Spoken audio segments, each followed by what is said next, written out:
Hi, good afternoon. Thank you for taking time out of your busy schedule to attend our session today. I am Zoe Laura Yacapin. I am your counselor, and you are. Hi, my name is Tara Itom. Okay, hi, Sarah. Okay, so in this session, and as what was given to you via the consent form, everything that we're gonna talk about here is only going to be this the whatever we're going to talk about here is going to stay between you and me as what's stated in the consent form, and no other person is allowed to ano to invade on the to breach the privacy because only because it's for confidentiality purposes. Moving on. What kind of language or what type of language are you comfortable with using, be it English, Tagalog, Bisaya? Okay lang Bisaya or English. Sige, sige. Mag-adjust na lang siguro ko on your behalf. Okay, so mag-code switch na lang tabi, between Okay, English and sure. Bisaya. Okay, so, mangutan na lang ko nimo.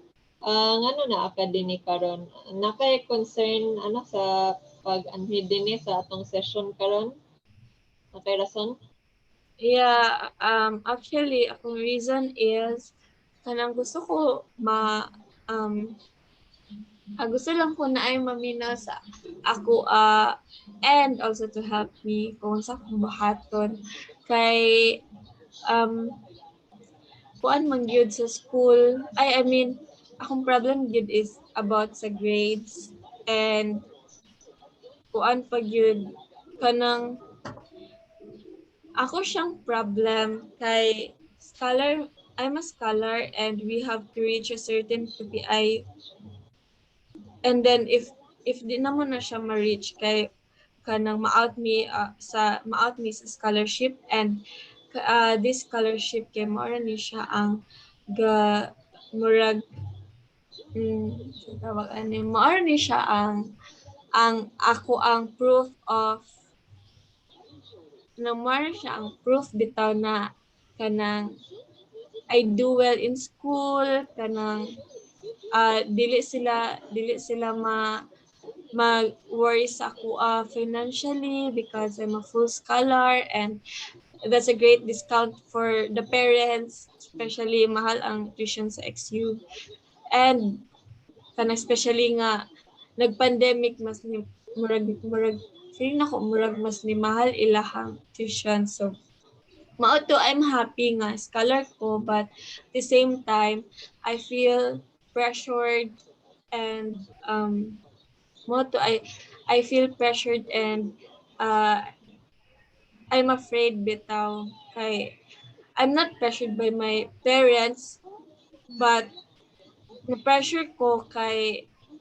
kanang because of my grades nga mahadlok ko nga ma ma-fail ko mao to siya. Gibasihan na nako ni sa akong understanding sa imong concern is that nakanang murag your grades is what defines your self-worth, if I'm not wrong. Tingali? Like kanang Uh, is yes, you're right kanang because it's my pride kanang murag kani di bali siya ang flag sa akong life na proud kay ko bandera na ako sa mga tao ganyan. And I live with an extended family. So na different perspectives and kasagara extended family kay kanang murag ang relatives pod na ay mag-apil-apil nga na bitaw. So ang ako lang is mahadlok ko na ma-fail ko kay I don't want to be to be looked down bitaw sa mga tao especially sa ko ang uh, sa extended family and sa relatives. And kay um mao na siya ingan na siya. Okay, so balikan sa nako kung ano kanang ano imong answer about pride. Like kanang does that affect the way your family is going to treat you or as an individual, or is that the is that the is that the kanang is that the one thing palang sab the only thing or the only way you can gain respect lang yun from your extended family members? Actually, it's for me kay mathink na ko nga it's for me kay kanang I want to be kanang complimented by my family bitaw sa ako ang uncle ingana and I don't want to be compared with my cousin who who does well in business.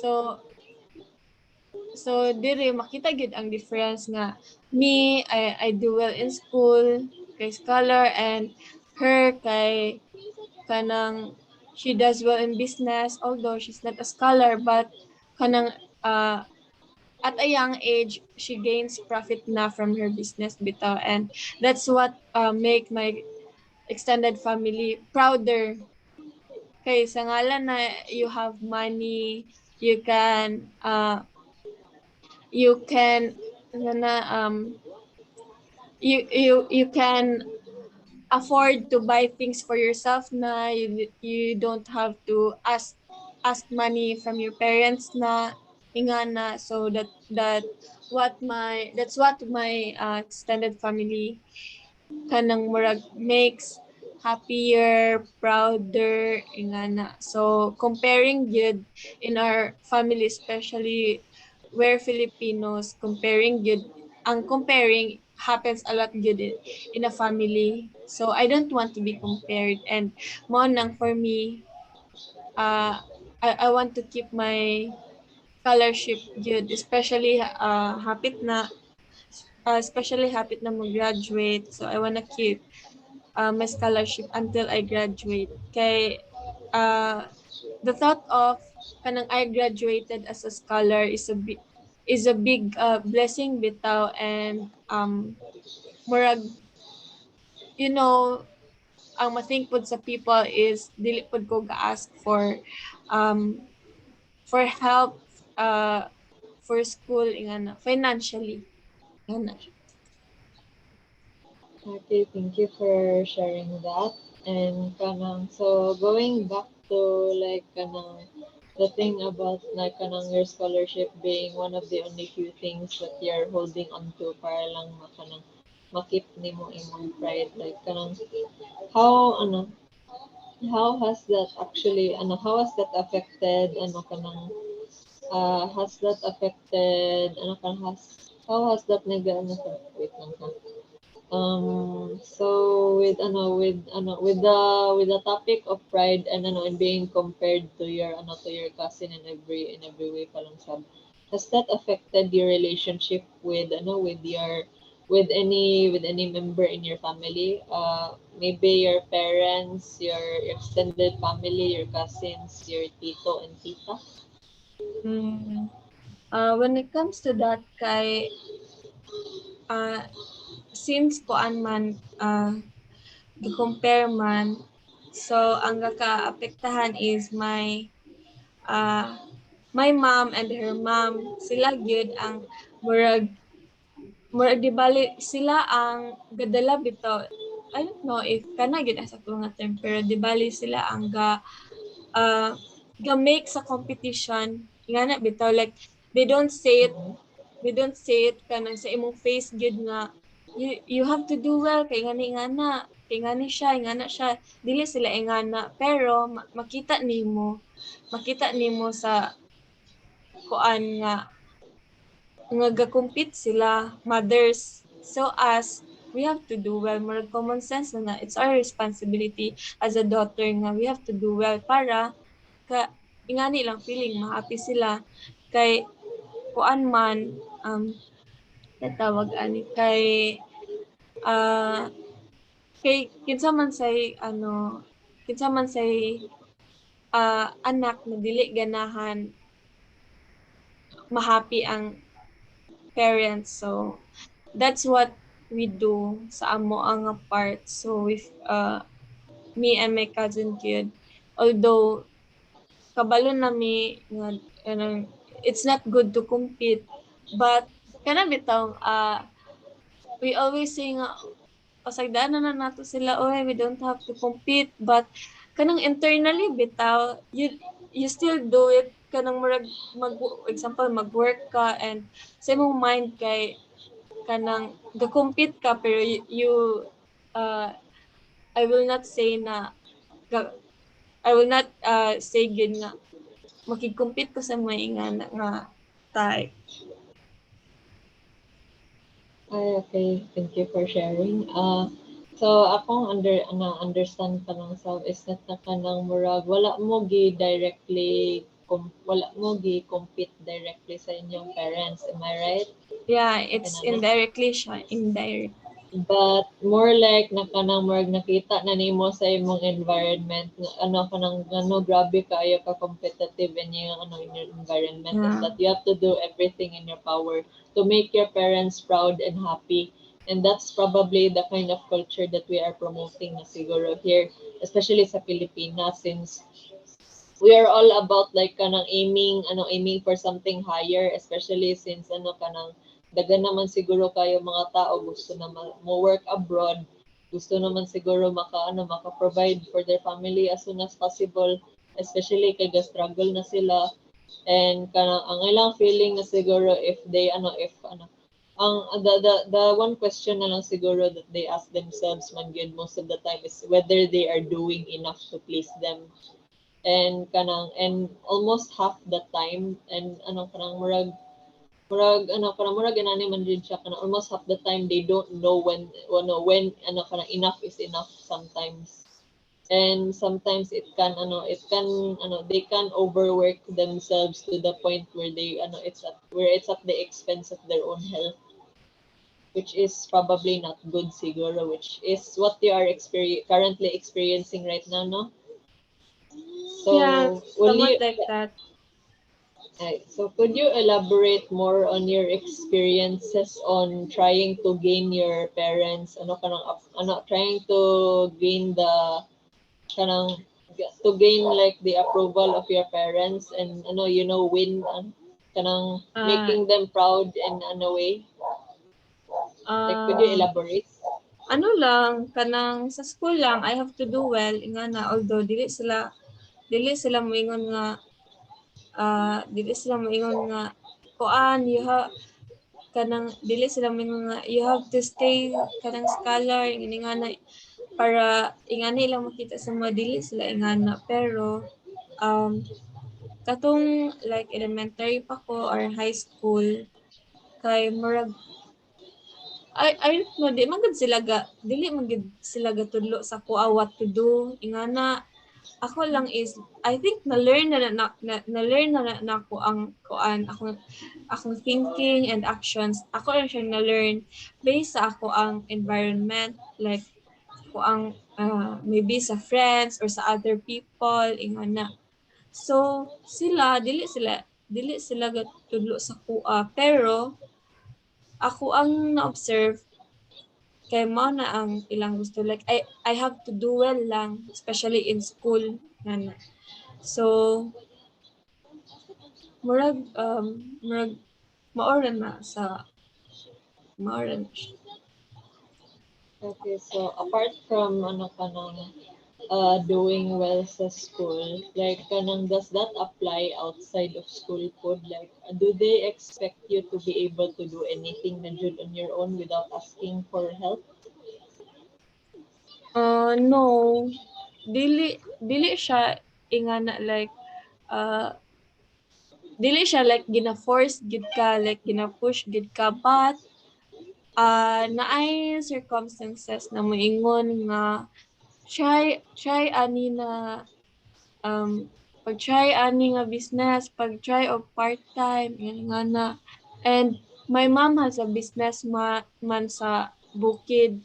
Pero di ko ganahan, dili ko ganahan mag-run og business, especially dili na ako ang forte, dili na mao nga business akong gusto, ingana bitaw.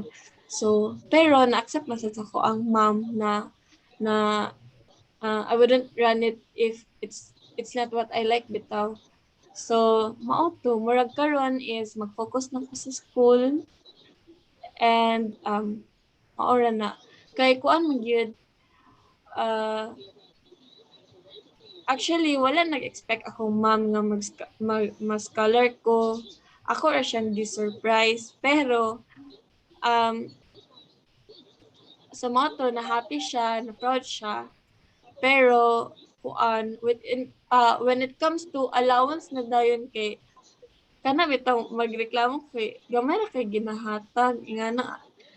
So mao to kanang murag at some point kay nagkuan ko nagregret ko why man naging honest ko why man ako siya nagtell ko sa iyahan na I am a scholar pero mo na siya.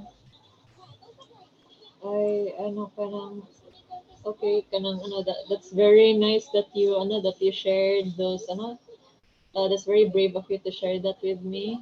And kanang going back pa lang sad sa katong gamay kayo og allowance or katong baon and something like that. Like kanang can you is there any reason nga no murag gamay imong allowance or is it because na kanang are you is if kanang your parents are trying to teach you how to save money in some way?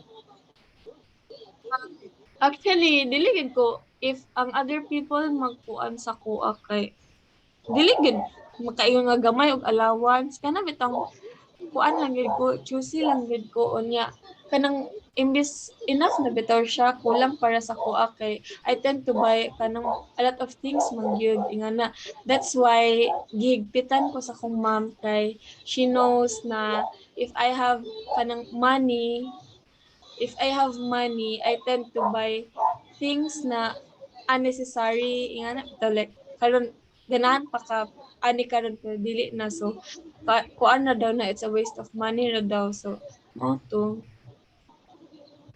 Ay, so thank you for sharing that.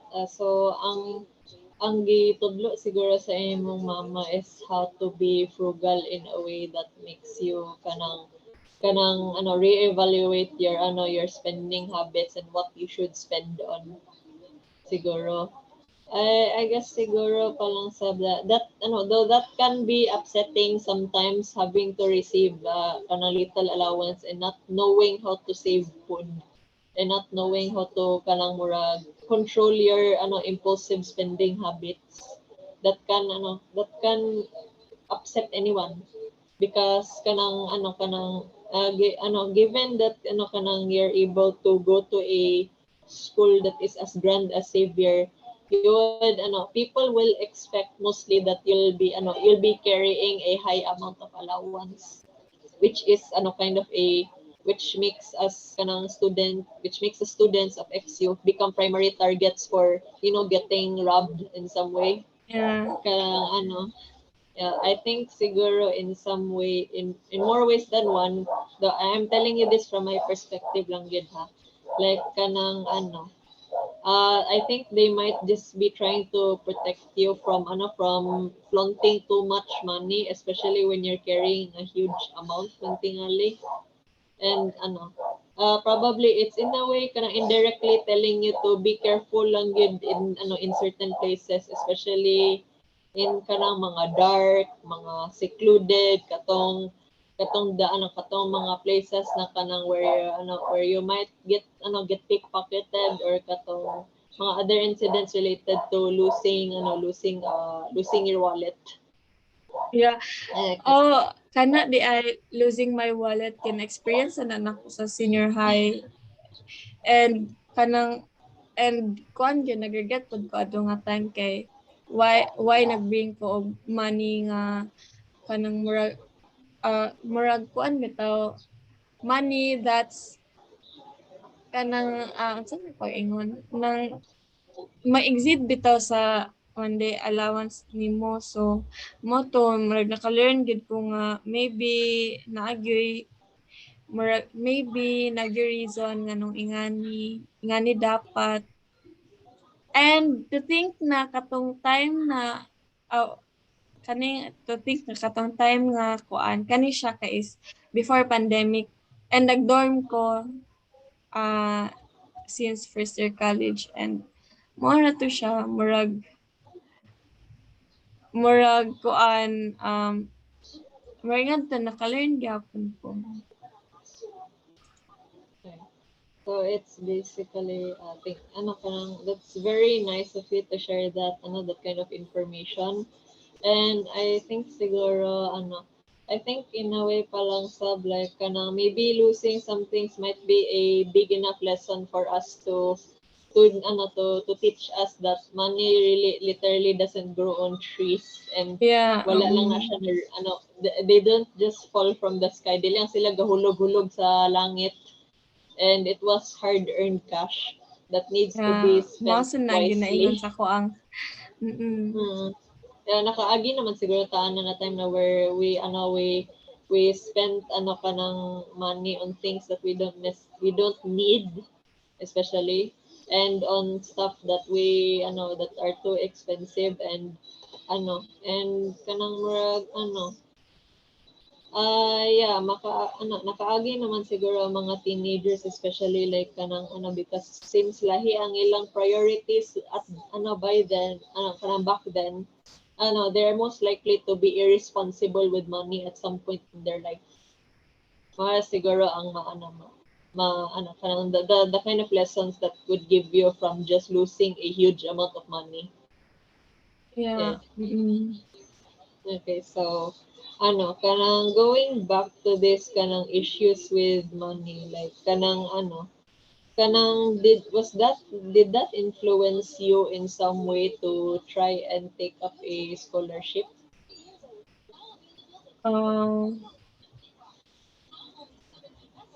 no, kay actually katong regarding sa scholarship kay kuan na to siya kana bitong uh, for fun lang, like namas ay dili siya for fun pero namasin lang bitaw, like gi-invite ko sa akong friends nga Stara pag-try ani nga na, then and I tried, then na-surprise ko kay na-appeal ko sa scholarship. So, mo to happy kay ko.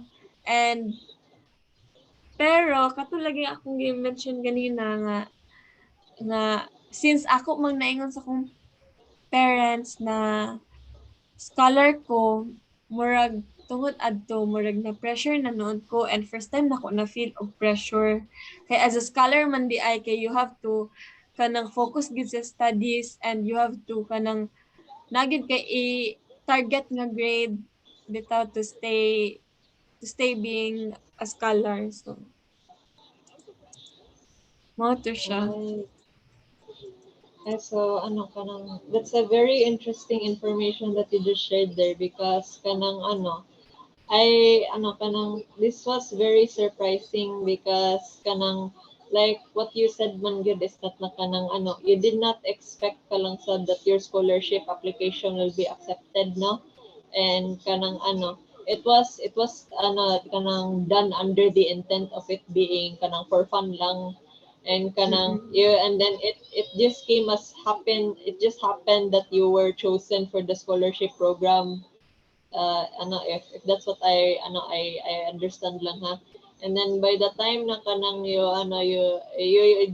kanang having felt that kanang happiness from having a scholarship aid, especially kanang financial aid from the government, kanang that made you happy for a short while, until you realize that there are some sacrifices that needed to be met in order to maintain your scholarship status, and by the time that you already realized that you needed to kanang maintain your grades, how did that make you feel exactly right after you applied for a scholarship for fun? Did you regret some things? Did you feel anything other than regret?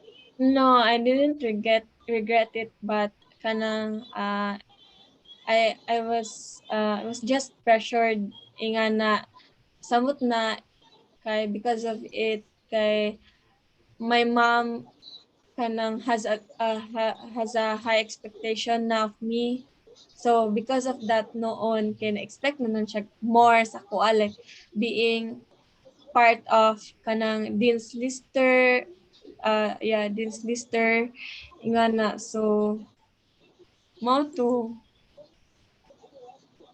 Ay, so so murag ni domino effect na hinuon ni siya.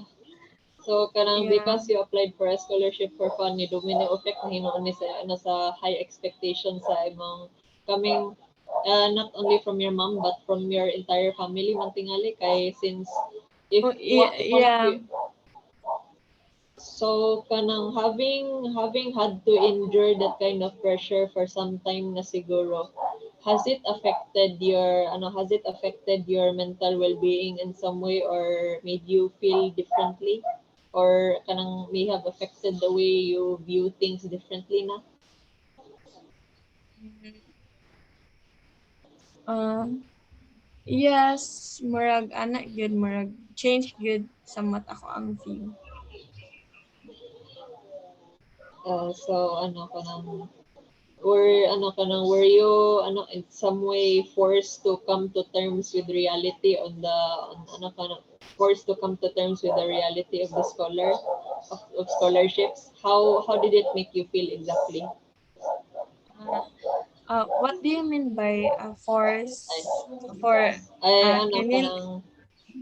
ay kanang forced meaning that you have to come to, like you have to like kanang in some way kanang make kanang adjust yourself to the reality of being a scholar. Like Okay. how did it make you feel? And the first time that you felt pressure, how did it exactly make you feel after realizing the reality of a scholar, of being a scholar?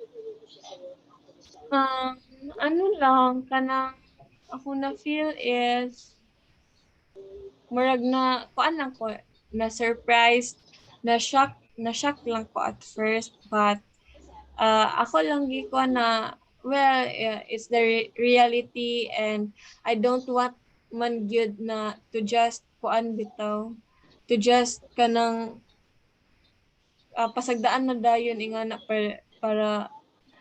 para kuan di ko mas scholar, but kuan ra siya kanang murag because man sad nga na scholar, because man nga man sad na na scholar ko kay murag mas prouder sila sa kuha. So murag at first lang kay katong na pressure ko is kuan gyud murag amot na hindi na ko siya masabtan, like murag ano tang feeling na imong head kay murag mas stress, like murag di na ko siya ma-explain, pero mao to siya kung ka-feel nang more bitag feeling ako ang utok kay murag bombarded kay maringana.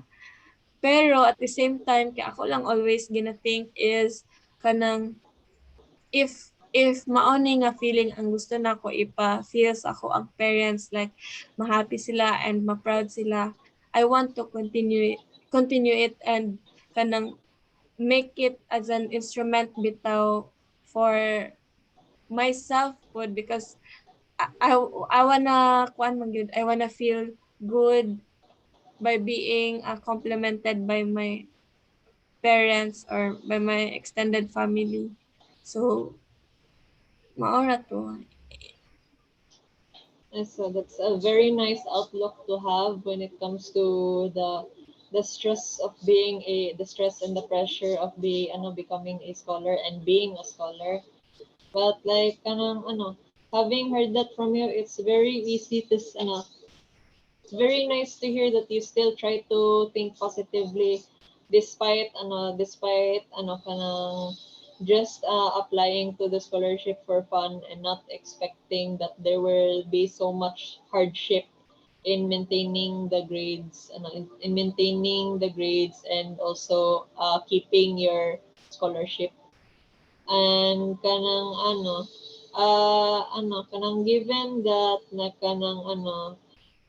given that you already came to terms with like how the scholar might have affected your lifestyle, and the way that you're going to use this to make your parents proud and your extended family. like ano, and that you don't regret being a scholar because it does have its benefits.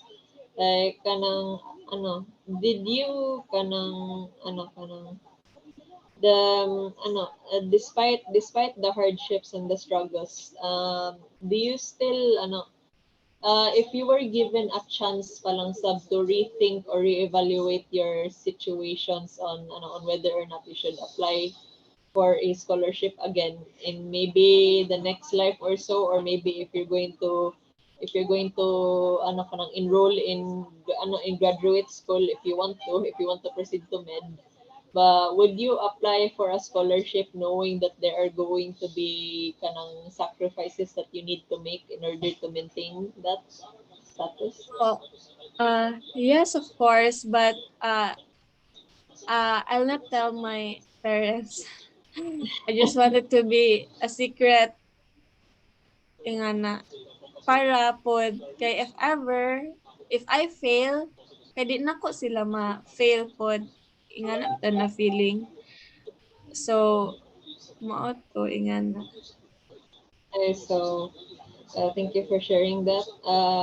Another question that I have is that has your kanang scholarship affected the way you're going the way you view failure, or or may have influenced your fear of failure? Uh, yes, murag nga na murag kay kuan man gyud at this point kay murag ako ra yung gina-fear sa whole college na ko is about failing bitaw. Mao ra gyud akong gina-fear sa whole ano. And to think na I'm going to graduate soon na for about I think 1 year naman 1 year ingana. So I hope na dili gid ko ma-fail and I'm trying my best not to fail, but kanang in college man gid kay some professors even though ay to basin lahi lang gid siguro lang standards pero kuan bitaw kanang gamay kay mga tag-og grade, especially if for example mag-ask sila sa ilang mag-ask sila about your opinion or reflection, gamay kayo og grade. And pero for me man gyud kay example ang content adto for me kay kuan na gyud nice na gyud to, pero maybe lahi gyud ilang standard. And kanang unta if ever man na kanang manghangyo ko sila unta magpangyo sila kay maora gid na ako mo ang scholarship ra gyud ang kanang muraga hatag og stress bitaw. And sometimes di ko makasleep tungod lang kay thinking of it, thinking of failing kay murag mao na ako greatest fear as of now. Okay, that's very brave of you to share that here. And kanang another thing that I would like to ask is that kanang if whether or not like kanang wait lang ha. Has your kanang wait lang ha. Has your kanang scholarship like may have may have like kanang given you the impression that you might be able to find better jobs just because you graduated with the title of scholar maybe? If dali pa ko makakita og work yan na. Yeah, I something like think that. I think yes kay sa amoa city scholarship sa city man ko not sa school na sa nga scholarship. Kay I think yes kay ana tong fellow scholar ka-fellow ko ka-fellow nga scholar is after daw we graduate kay kuan daw we have an opportunity daw to work in the city hall or mag-give sila og work kay we have to serve daw the city since scholar mi sa city ingana siya. So we have to serve Oh, for a year or I think 2 years. Dili ko sure. I forgot kanang duration of working to serve the city, but murag inga na, so given na siguro ang work after ana. That's very informative with what with the things that you have shared. It brought a light to how much scholars have had to endure just to get to where they are now. That's very nice. And also in every way it is very valid that you're able the stress that you feel is not in any way downplayed by anyone. It is most likely valid just as any other student is. And okay, so what I'll be asking next is like, do you have any vices like that may have influenced your physical health in any way? No, I don't have kanang biases na mag-influence akong physical health, but I drink sometimes, but sometimes lang when I'm with my friends or nana to catch up. So so it's a way to like relieve yourself of the stress Yeah. from academic related related work and stuff like that. Okay, so apart from that, has your scholarship affected or impacted your relationship with your parents? If so, describe them or What was elaborate. it? Ako ang Ay, how has your relationship? How is your relationship with your parents? oh my well, kanang I'm an only child, so ilahang focus is sa ako ra gyud, but like what I've said earlier about sa ako ang competitor, which is my cousin, my first cousin, nga murag cousins na mi, ay murag cousins, nga murag sisters na gyud mi og relationships. So tungod ana akong relationship with my parents kay di kayo mi close, like ingana murag kuan lang sila for me, murag kuan lang sila ka-support uh kuan ako makita sila is ga-support lang sila sa ko financially, but not bitaw anang like the other family na like the other family nga na ay bonding, like murag para ang relationship is para murag well kwan nakalimot ko sa term, pero para mas para mas mapa-close pa ang relationship with each other. Pero dili nga na ang kakahitabo sa amo. That's why dili kayo mi close. So thank you for sharing that. And definitely the way an only child is brought up is that they're usually kanang compared to not directly compared, is that na kanang they don't exactly have competition, but there can be a time pa lang sab where the only child actually has to compete with the parents, and the parents has to challenge them if whether or not makaya ni nila na task, or ma-exceed, maka-excel ba sila sa ani na field, or like can you do better, on this one, like kanang murag makaya ba nimo ni, and something like that. And uh aside from that one, like has it was this before na naka-apply na ka sa scholarship, or before pa ni siya sa scholarship, like ang inyong closeness as a closeness with your parents? Kuan since bata pa ko ingana na gyud siya. So it's always been like that, so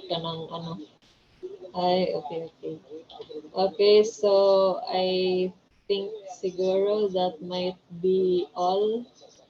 And Thank you for sharing all that you needed to share today, and know that none of this will be disclosed to any third party or third party organization, because this will remain confidential as stated in the consent form. And thank you for taking your time to attend this appointment today, and I'm hoping that I will see you in our next session. You can call me anytime you wish, especially when you feel like you need to talk to someone. And because of that, we will end this session. Before we end this session, do you have anything to add or anything you would like to tell me before we end? Um, ano lang, I just want to say na thank you for listening to me, and kanang when I don't have someone to talk to, you're there, and I'm happy na there are counselors like you here in the world that can understand me.